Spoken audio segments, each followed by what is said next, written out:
Gambhira બ્રિજના repairing સાથે નવા બ્રિજની કામગીરી ચાલુ મહિનાના અંત સુધી શરૂ થવાની શક્યતા।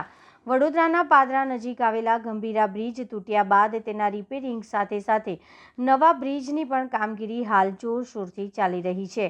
બ્રિજ બંધ રહેવાના કારણે રોજિંદા હજારો લોકોને લાંબો ફેરો કરીને મુસાફરી કરવી પડી રહી છે, જેના કારણે સ્થાનિકોમાં ભારે મુશ્કેલી સર્જાઈ છે।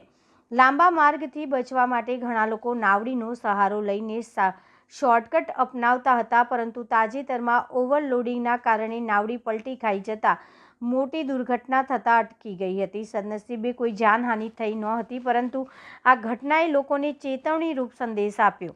લાંબા ફેરાના કારણે કંટાળેલા સ્થાનિકો માટે હવે રાહતભર્યા સમાચાર મળી રહ્યા છે। મળતી માહિતી મુજબ ગંભીરા બ્રિજનું રિપેરિંગ કાર્ય પૂર્ણતાની નજીક છે અને આ મહિનાના અંત સુધીમાં બ્રિજ ફરી શરૂ કરવામાં આવી શકે છે। જો એવું બને તો રોજબરોજના મુસાફરી કરતા હજારો લોકો મોટી રાહત મળશે।